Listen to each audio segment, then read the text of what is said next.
ታውቃላችሁ አንድ ሰው የእናንተን ቪዲዮ ለመክፈት የሚወስነው በስንት ሰከንድ ውስጥ እንደሆነ? በሰከንድ ክፍልፋይ በ0.5 ሰከንድ ውስጥ ብቻ ነው። ቪዲዮአችሁ ምንም ያህል ምርጥ ቢሆን ታምኔላችሁ ሰዎችን መሳብ ካልቻለ ማንም አይከፍተውም።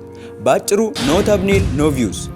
ሰላም ጤና ይስጥልኝ የቻናሌ ቤተሰቦች፣ ዛሬ ቪዲዮአችን ላይ የምናየው ትልልቅ ዩቲዩበሮች ሚሊዮን እይታዎችን የሚያፍሱበት የታምኔል አሰራር ሚስጥር፣ ሰዎችን ክሊክ እንዲያደርጉ የሚያስገድድ ታምኔል እንዴት መስራት እንዳለብን ደረጃ በደረጃ እናያለን። እስከ መጨረሻው አብራችን ቆዩ። ሰዎች ዩቲዩብ ላይ ሲገቡ በመቶዎች የሚቆጠሩ ቪዲዮዎችን እያሳለፉ ያያሉ። የእነሱን አይን ፎቶግራፍ አንስቶ የሚያስቆም ነገር ያስፈልጋል። ይህ የማስቆም ኃይል ወይንም ስቶፒንግ ፓወር ይባላል። ታምኔል ማለት የቪዲዮአችሁ የውጭ በር ወይም ማስታወቂያ ነው። በሮ ካላማረ ሰው ወደ ውስጥ አይገባም። የመጀመሪያው ስህተት ብዙ እቃዎችና ጽሁፎችን ታምኔል ላይ ማጨቅ ነው። ታምኔል በስልክ ስክሪን ላይ በጣም ትንሽ ሆኖ ነው የሚታየው። ስለዚህ ተመልካች በሩቅ ሲያየው ቪዲዮ ስለ ምን እንደሆነ በአንድ ሰከንድ መረዳት አለበት። 3 ወይም 4 ዋና ዋና ነገሮችን ብቻ ተጠቀሙ። የዩቲዩብ የጀርባ ቀለም ነጭ ወይም ጥቁር ነው። ስለዚህ ታምኔላችሁ ጎልቶ እንዲወጣ ደማቅ ቀለማትን ተጠቀሙ።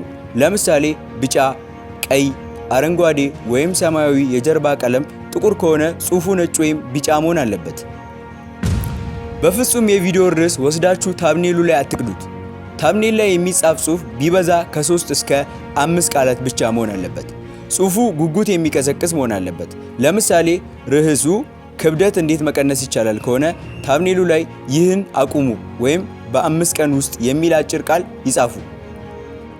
ምርጥ ታምኔል ጥያቄ በአእምሯችን ውስጥ የሚፈጥር ነው። ለምሳሌ ከመነሳቱ በፊትና ከተነሳ በኋላ ወይንም ቢፎር ኤንድ አፍተር የሚያሳዩ ፎቶዎች ሰዎችን ምን ተፈጥሮ ይሆን ብለው እንዲያስቡ ስለሚያደርጉ ክሊክ ያደርጋሉ።